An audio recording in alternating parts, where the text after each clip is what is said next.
ഇത്രയും സംസാരമായപ്പോ മാഡം ഒന്ന് പറഞ്ഞിരുന്നെങ്കിൽ എനിക്ക് മനസ്സിലായേനെ. പക്ഷെ എനിക്ക് മനസ്സിലാവുന്നില്ല ആരാണ് ഈ ഡ്രസ്സിലും വേഷത്തിലും ഒക്കെ എനിക്ക് മനസ്സിലാവുന്നില്ല.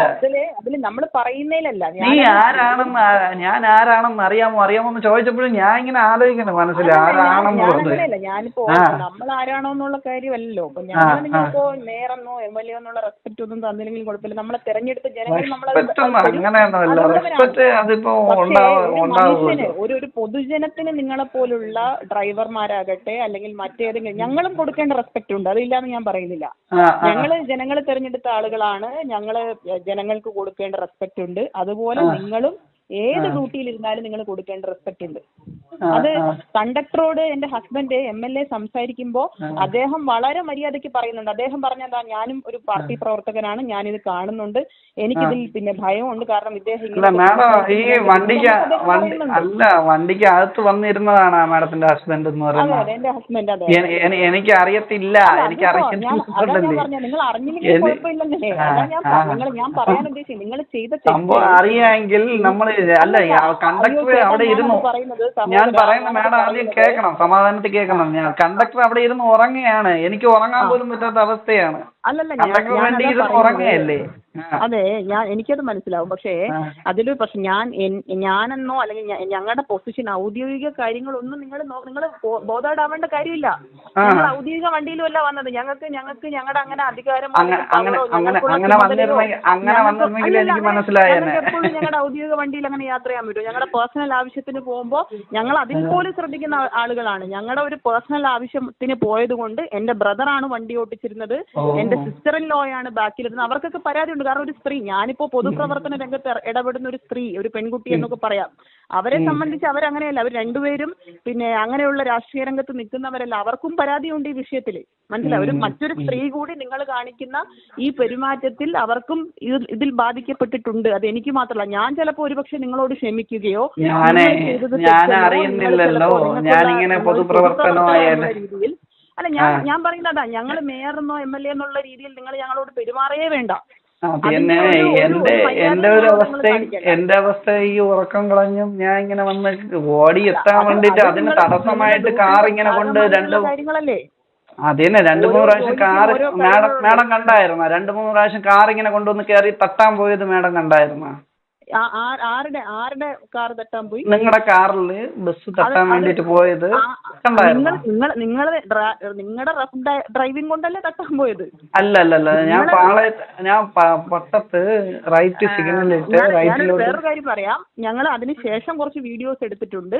മറ്റ് 2 വണ്ടികളിൽ നിങ്ങൾ ഇതേ സമാനമായി ഞങ്ങളുടെ വണ്ടിയിൽ ഞാൻ തിരിഞ്ഞു നോക്കാനുള്ള കാരണം തന്നെ ഞങ്ങളുടെ വണ്ടിയിൽ നിങ്ങൾ തട്ടാൻ പോകുന്നു ആദ്യം.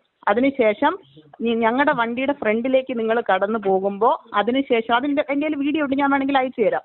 അതിനുശേഷമുള്ള 2 വണ്ടികളിൽ നിങ്ങൾ സമാനമായി തട്ടാൻ പോകുന്നുണ്ട്. ഞങ്ങൾ അതുകൊണ്ടാണ് അങ്ങനെ, എന്തുകൊണ്ടാണ് നിങ്ങൾ ഒരു മോശമായ ഒരു അസഭ്യമായ രീതിയിൽ നിങ്ങൾ ഒരു ആക്ഷൻ കാണിച്ചു. അയ്യോ, ഞാൻ അങ്ങനെ കാണിച്ചിട്ടില്ല. ഞങ്ങൾ മുമ്പോട്ട്, കാരണം ഒരു സ്ത്രീ അതിൽ പ്രതികരിക്കാൻ ഞാൻ മാഡത്തിനെ കാണിച്ചെന്നാണോ പറയുന്നത്? മാഡത്തിനെ ഞാനും സിസ്റ്ററും കണ്ടതാണ്. അത് അവരവിടെ നിന്നവരോട് സിസ്റ്റർ തന്നെ അത് കാണിച്ചു കൊടുത്തു, ഇതാണ് കാണിച്ചത് എന്നുള്ളത്. ഞങ്ങളുടെ അതിന് ശേഷമുള്ള വീഡിയോ ഉണ്ട്. ഞാനൊരു സ്ത്രീയാണ്, എനിക്കതിൽ പ്രതികരിക്കാൻ അവകാശമുണ്ട് എന്നുള്ളത്. അതല്ല ഞാൻ എന്താണ് ആക്ഷൻ കാണിച്ചതെന്ന് മാഡം പറഞ്ഞില്ലല്ലോ. ഞാൻ എന്താണ് കാണിച്ചത്? അത് എനിക്കിപ്പോ ഫോണിൽ കൂടെ പറയാൻ പറ്റില്ലല്ലോ. ഞാനത് പിന്നെ പോലീസിനോടോ നിയമപരമായി നമുക്ക് എന്താന്ന് വെച്ചാൽ അത് ചെയ്യാം. അത് എനിക്ക് അതെ, ഞാൻ ആക്ഷൻ കാണിച്ചതായിട്ട് എനിക്ക് ഓർമ്മയില്ല. ഒന്നാമത് കാണിച്ചതുകൊണ്ടും നിങ്ങൾ അതിനുശേഷം 2 വണ്ടികൾ തൊട്ട് പുറകിലായി വന്ന ഒരു വൈറ്റ് കാറിലും ഒരു ഓട്ടോയിലും നിങ്ങൾ എന്റെ വീഡിയോ എന്തെങ്കിലുണ്ട്, തുടർച്ചയായി നിങ്ങൾ തട്ടാൻ വേണ്ടി പോകുന്നു. വളരെ സ്പീഡിൽ വണ്ടി ഡ്രൈവ് ചെയ്ത് സൂപ്പർ ഫാസ്റ്റ് ആണ്. പക്ഷെ അതിലും പാലിക്കേണ്ട നിയമങ്ങളുണ്ടല്ലോ. അത് മാഡം എന്റെ അവസ്ഥ മനസ്സിലാവാത്തതുകൊണ്ടാണ് ഞാൻ പറഞ്ഞില്ലേ.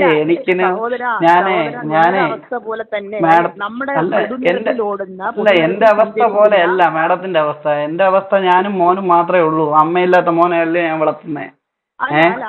നിങ്ങൾക്ക് ഭാര്യയും ഭർത്താവുമായിട്ടും ജീവിക്കുന്നത്. ഞാൻ എന്റെ മോന് വേണ്ടിയിട്ടാണ് ജീവിക്കുന്നത്. അതിൽ കാര്യമില്ല. എന്റെ ഹസ്ബൻഡ് പിന്നെ കോഴിക്കോട് പ്രവർത്തിക്കുന്ന ഒരാളാണ്. ഞാനിവിടെ കുഞ്ഞിനെ തനിച്ചാ നോക്കുന്നത് എന്ന് പറഞ്ഞ് ഞാൻ നാട്ടിൽ കാണുന്ന എല്ലാവരോടും എനിക്ക് കാര്യം ഉണ്ടെന്ന്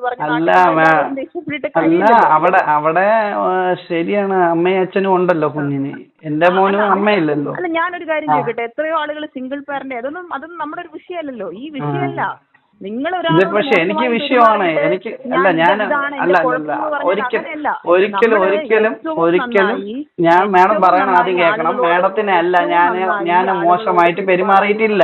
സംസാരിച്ചിട്ടുണ്ട് ഇത്തിരി മോശമായിട്ട് സംസാരിച്ചെന്ന് വെച്ചാൽ ഇത്തിരി സംസാരം ഇത്തിരി മോശമായിരുന്നു. പക്ഷെ അത് ഞാൻ ഇപ്പൊ ദേഷ്യം വന്നപ്പോഴത്തേക്ക് അങ്ങനെ സംസാരിച്ചതാണ്. എന്താന്ന് വെച്ചാൽ നിങ്ങൾ ആരാണെന്ന് ഞാൻ ചോദിച്ചു. പറയുന്നത് നിങ്ങൾ മനസ്സിലാവുന്നില്ല സഹോദരൻ, ഞാൻ പറയുന്നത് മനസ്സിലാവുന്നില്ല. ഇപ്പം ഞാൻ മേയർ എന്നോ അല്ലെങ്കിൽ എന്റെ ഹസ്ബൻഡ് MLA എന്നുള്ള ഒരു കൺസിഡറേഷനും നിങ്ങൾ എനിക്ക് തരണ്ട. അല്ല പക്ഷെ മാഡം അത് ചോദിച്ചോണ്ടാണ് ഞാന് ഈ ഉറക്കം ഇപ്പോഴും ഇവിടെ വന്നിരിക്കുകയാണ്. കൊതുക് കടിച്ച് ഇവിടെ വന്നിരിക്കുകയാണ്. നിങ്ങൾ ഇങ്ങനെയാണ് അവിടെ നിൽക്കുന്ന നിങ്ങൾ അവിടെ നിൽക്കുന്ന സമയത്ത് സമീപത്തുള്ള പല ആളുകളും ഞാൻ കേട്ടോണ്ട് നിൽക്കുകയാണ്. അവിടുത്തെ ഓട്ടോ ചേട്ടന്മാരും വന്ന് പറയുന്നുണ്ട് നിങ്ങൾ ഇത് മേയറാണെന്ന്. നിങ്ങൾ പറഞ്ഞത് പിന്നീടാണ് മനസ്സിലായത്. എന്നിട്ട് ഇവൻ പറയുന്ന കേട്ടിട്ട് ഞാൻ ചുമ്മാ പറയണമെന്ന് വിചാരിച്ചല്ലേ. ഞങ്ങൾക്ക് പ്രശ്നമില്ല. നിങ്ങൾ ഞങ്ങളുടെ ഒഫീഷ്യൽ കപ്പാസിറ്റിയെ നിങ്ങൾ ബഹുമാനിക്കാത്തതിൽ ഞങ്ങൾക്ക് പ്രശ്നമില്ല. പക്ഷേ ഒരു മനുഷ്യൻ എന്നുള്ള നിലയിൽ, ഒരു സ്ത്രീ എന്നുള്ള നിലയിൽ നിങ്ങൾ ഞങ്ങൾക്ക് തരേണ്ട ബഹുമാനമുണ്ട്. അത് പബ്ലിക്കിനോട് നിങ്ങൾ കാണിക്കേണ്ട ബഹുമാനം. അത് എന്നോട് മാത്രമുള്ള മാഡം അതല്ലേ ഞാൻ ഇത്രയും നേരം വണ്ടി ഓടിച്ച് വന്നേയല്ലേ മാഡം, അത് മനസ്സിലാക്കണ്ടേ. അത് നമുക്ക് നോക്കാം. നമുക്ക് ബാക്കി കാര്യങ്ങൾ എന്താന്ന് വെച്ചാൽ നിങ്ങളുടെ ഭാഗത്ത് തെറ്റില്ലെങ്കിൽ നിങ്ങൾ നിയമപരമായ കാര്യത്തെ അഡ്രസ് ചെയ്യും. തെറ്റില്ലെങ്കിൽ മാത്രം നിങ്ങൾ ഭയന്നാ പോരെ. ഞാനത് മോശമായിട്ട് അതല്ലേ ഞാൻ പറഞ്ഞു. അങ്ങനെ ഉണ്ടെങ്കിൽ സോറി പറയാനാണ് ഞാൻ വിളിച്ചത്, അല്ലാതെ തർക്കിക്കാനോ വാക്കുവാദത്തിനോ അല്ല. അങ്ങനെ മാഡത്തിന് ഒരു ബുദ്ധിമുട്ടുണ്ടെങ്കിൽ സോറി പറയാൻ വേണ്ടിയിട്ടാണ് വിളിച്ചത്. എന്തായാലും നമുക്ക് നോക്കാം. ആയിക്കോട്ടെ.